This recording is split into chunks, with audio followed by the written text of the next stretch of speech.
Hello guys, कैसे हैं आप लोग। और आज जिस टॉपिक पे मैं बात करने वाला हूँ, वैसे तो बहुत ही छोटा माइनर सा टॉपिक है, लेकिन कुछ लोगों के लिए ये बात बहुत ज़्यादा बड़ी है, जो कि नाइव हैं इस फील्ड में, नए नए आए हैं और अभी अभी उन्होंने एग्ज़ाम्स की तैयारी करना चालू की है। क्योंकि काफ़ी जो कॉल्स हैं वो मेरे पास आए हैं इससे रिलेटेड, जिसमें मुझसे कई बार ये पूछा गया है कि एक ऑथर की जो तैयारी है वो कैसे की जाए, कौन कौन से उनके वर्क्स पढ़ने हैं और वर्क्स को कैसे पढ़ना है, कितना डीप में आपको जाना है। तो बहुत ही बेसिक सा क्वेश्चन है, जो तैयारी करते हैं उन्हें पता होता है कि कैसे कौन से वर्क को पढ़ा जाए। लेकिन ऑब्वियसली जो अभी अभी इस फील्ड में आए हैं उनको नहीं पता होता है कि एक ऑथर की शुरुआत जो है वो कैसे करनी है। तो आज की वीडियो में हम इसी पे बात करेंगे। और जनरली हमारा जो फोकस रहेगा वो रहेगा जो आपकी वैकेंसीज आई हैं, यूपी पीजीटी, टीजीटी, इसके अलावा जो ईएमआरएस टीजीटी पीजीटी की वैकेंसी आई हैं, इसके पॉइंट ऑफ व्यू से मैं आपको थोड़ा ज़्यादा डिटेल में बता पाऊँगा। इसके अलावा भी अगर आप किसी अदर स्टेट में टीजीटी पीजीटी की तैयारी कर रहे हैं तो उसके पॉइंट ऑफ व्यू से भी ये जो वीडियो है वो उतनी ही इम्पोर्टेंट रहेगी। क्योंकि जो क्वेश्चंस हैं इंग्लिश लिटरेचर से रिलेटेड वो हर एग्ज़ाम में एक ही तरह के पूछे जाते हैं। आप कोई सा भी प्रीवियस सेट उठा के देख लीजिए, किसी भी एग्ज़ाम का आपको कुछ भी नया देखने को नहीं मिलेगा। तो सबसे पहले हम बात करते हैं कि आपको एक ऑथर को कैसे पढ़ना चाहिए। तो सपोज करो मैं एक जो प्राइम एग्जांपल लेता हूँ, वो लेता हूँ यूपी टीजीटी और पीजीटी का। जैसे यूपी टीजीटी एकमात्र ऐसा एग्ज़ाम है जिसमें नंबर ऑफ ऑथर्स जो हैं वो बहुत ही कम दिए हुए हैं, ओनली 4। ओके, इस तरह के एग्ज़ाम भी शायद मुझे लगता है अदर स्टेट्स में भी होते होंगे।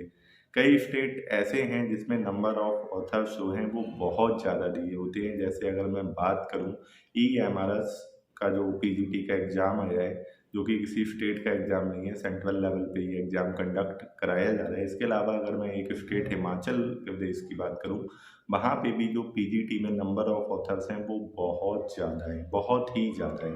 ठीक है, इसके अलावा अगर मैं बात करूँ यूपी पीजीटी में भी अच्छे खासे राइटर्स हैं जो आपको पढ़ने पड़ते हैं 17। तो अगर ऐसा कोई एग्ज़ाम कहीं पे भी हो रहा है तो उसके लिहाज से भी मैं बताऊंगा कि कैसे आपको पढ़ना है। तो सबसे पहले हम देखते हैं कि अगर आपको किसी ऑथर को पढ़ना है तो कहाँ से शुरू करेंगे। सबसे पहले तो अगर आप किसी ऑथर को पढ़ रहे हैं तो आपको ये जानकारी होनी चाहिए कि वो किस एज से बिलोंग करता है, किस टाइम पीरियड से बिलोंग करता है और वो टाइम पीरियड एग्जैक्टली था क्या। जैसे आपको पता है कि चार्ल्स डिकेंस जो हैं वो विक्टोरियन एज से बिलोंग करते हैं, लेकिन इतना ही जानना सफिशिएंट नहीं है, आपको ये भी पता होना चाहिए कि विक्टोरियन एज क्या थी। या फिर विलियम वर्ड्सवर्थ जो हैं वो रोमांटिक एज से बिलोंग करते हैं, तो आपको पता होना चाहिए कि रोमांटिक एज क्या होती है।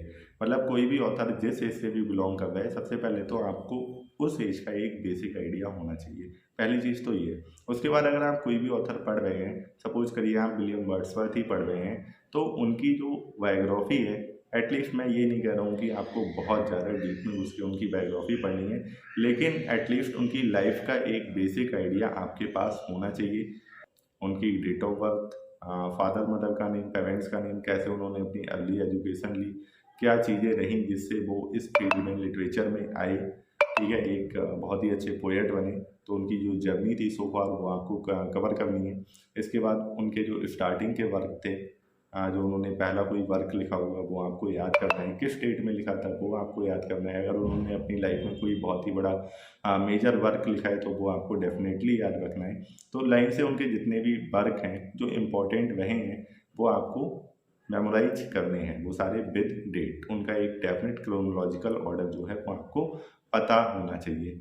इसके अलावा अगर इसी बीच उन्हें किसी उपाधि या किसी पुरस्कार से सम्मानित किया गया है तो वो भी आपको पता होना चाहिए। जैसे विलियम वर्ड्सवर्थ को पोएट लॉरेट बनाया गया था उस टाइम, तो वो आपको पता होना चाहिए। और ये भी पता होना चाहिए अगर पोएट लॉरेट किसी को बनाया जा रहा है तो उन्होंने किसको सक्सीड किया था, उनसे पहले कौन था।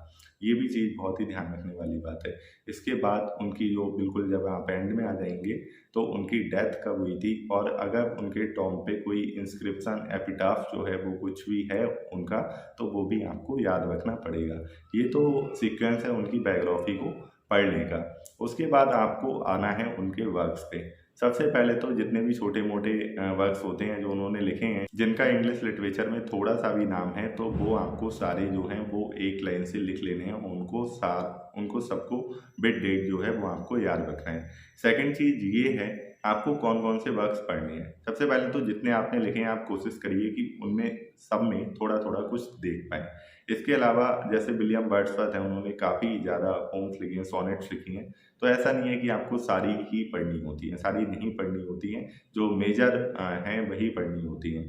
जैसे अगर मैं बात करूँ विलियम वर्ड्सवर्थ के वर्क्स की, तो आपको कम से कम अराउंड 20 वर्क्स जो हैं वो उनके पढ़ने पड़ेंगे।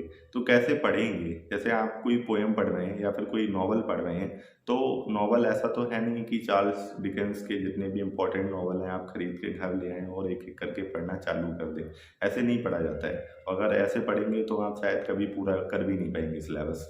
तो बिल्कुल हमें पूरा वर्क जो है वो नहीं पढ़ना होता है, हमें बस उसको समराइज़ वे में पढ़ना होता है, उसकी समरी पढ़नी होती है। तो दिक्कत ये है कि समरी भी कितनी पढ़ी जाए, क्योंकि समरी वेरी कर सकती है अलग-अलग लोगों के हिसाब से। किसी के लिए समरी 5 से 6 लाइन में भी ख़त्म हो सकती है, किसी के लिए समरी 1 से 2 पेज की भी हो सकती है। तो समरी जो है, मेरे ख़्याल से एक बुक है एस.के. अरोरा, उसमें जितनी समरी दी होती है उतनी पर्याप्त है। रंजीत सिंह की बुक में जितनी समरी दी होती है उतनी पर्याप्त होती है उस वर्क का एक बेसिक आइडिया लेने के लिए। मैं आपको बताता हूँ समरी किस हिसाब से पढ़नी है आपको। आपको बेसिकली जो सीक्वेंस ऑफ इवेंट्स हुए हैं उस वर्क में वो आपको पता होना चाहिए। जो मेजर इवेंट्स हुए हैं वो आपको एक ऑर्डर में पता होने चाहिए कि ये हुआ, ये हुआ, ये हुआ, ये हुआ, इसके बाद ये हुआ। आपको कहानी नहीं याद रखनी, ना आपको कहानी से कोई मतलब है। सेकंड चीज़, आपको जो कैरेक्टर्स हैं वो उस वर्क के याद होने चाहिए, उस वर्क की थीम याद होनी चाहिए कि ये किस बारे में लिखा गया है। इसके बाद उसकी पब्लिकेशन डेट और कंपोजिशन डेट भी आपको पता होनी चाहिए। इसके अलावा अगर उस वर्क में कोई इंपॉर्टेंट लाइन है, जैसे जनरली पोइट्रीज में होता है, तो वो आपको पता होना चाहिए कि ये लाइन्स इस पोइट्री की, इस पोम की क्या है, इम्पोर्टेंट है, तो वो भी आपको पता होना चाहिए। अब सेकंड चीज़, कितना डीप में एक वर्क को पढ़ा जाए, तो ये डिपेंड करता है कि भाई आपके पास टाइम कितना है। जितना मैंने अभी बताया ये तो आपको तब पढ़ना है जब आपके पास टाइम बहुत ही लिमिटेड है। सपोज करो आप अगले एग्जाम के लिए तैयारी कर रहे हैं जिसको होने में अभी 1 से 1.5 साल है, तो इस केस में आप क्या करोगे? इस केस में इससे कहीं आगे जाके आप पढ़ सकते हो। जैसे कि अगर मैं किसी पोम की बात करूँ तो उस पोम को आप पूरा पूरा पढ़ सकते हो। इसके लिए आपको कोई अलग से किताब लेने की ज़रूरत नहीं है। अगर आप गूगल करेंगे या यूट्यूब पे डालेंगे तो कोई ना कोई उस पोम को आपको किसी ना किसी वेबसाइट पे आपको उस कविता की सारी लाइन्स आपको एक्सप्लेन वे में मिल जाएंगी, यूट्यूब पे भी और गूगल पे भी। गूगल पे बहुत आराम से मिल जाती हैं। तो अगर आपके पास टाइम है तो आपको ये करना है। लेकिन कोई जैसे नॉवल फिर भी आपको पूरा नहीं पढ़ना है, भले ही आपके पास कितना भी टाइम हो, ओके। तो नॉवल के लिए आपको क्या करना है, लेकिन उसमें आप और डीप में जा सकते हैं। कैसे? समरी जो है वो बहुत ज़्यादा डिटेल में भी बहुत सारी वेबसाइट्स पे, गूगल पे अवेलेबल है। तो अगर आपके पास टाइम है तो मैं इंसिस्ट करूँगा आपसे कि आप जो है वो पहले आप जिस बुक को भी फॉलो कर रहे हैं उससे पढ़ लें। उसमें 8 से 10 लाइन में समरी निपटा रखी होगी, लेकिन उसके बाद आप उसको गूगल ज़रूर करिएगा और समरी को एकदम डिटेल वे में पढ़िएगा। उसके बाद कैरेक्टर्स भी बहुत सारे जो हैं वो बुक में रह जाते हैं, तो उनको भी मैं आपसे कहूँगा कि आप गूगल से जो जिस भी वेबसाइट से आप समरी पढ़ रहे हैं उसमें कैरेक्टर्स भी अच्छे खासे दिए होते हैं, तो आप वहाँ से स्टडी करें। एक मैं वेबसाइट आपको बताऊँगा, स्पार्क नोट्स करके एक वेबसाइट है, उस पे हर कोई कुछ भी आप डालोगे लिटरेचर से रिलेटेड बहुत ही अच्छे तरीके से उसमें समरी एक्सप्लेन्ड होती है। I personally liked it very much, तो ये मैं आपको रिकमेंड करूँगा एक तरह से। उसका लिंक भी जो है मैं डिस्क्रिप्शन बॉक्स में डाल दूँगा, आप कभी खोल के देखना, बहुत ही अच्छे तरीके से उसमें एक्सप्लेन किया होता है। इसके अलावा भी मैं ऐसा नहीं करूँ ये बस एक ही वेबसाइट है, बहुत सारी वेबसाइट हैं जहाँ पे बहुत ही अच्छे तरीके से चीज़ें जो हैं वो आपको डिटेल में एक्सप्लेन कर दी जाएंगी। तो इसके लिए आपको कुछ अलग से बुक लेने की ज़रूरत नहीं है, जो आप बुक फॉलो कर रहे हैं बस उसको पढ़िए। अगर आपको डिटेल में जाना है देन सिंपली गूगल इट। तो इस तरह से आपको पढ़ने हैं उनके वर्क। इसके बाद आपको क्या करना है, इसके बाद आपको उनके लगाने हैं क्वेश्चंस।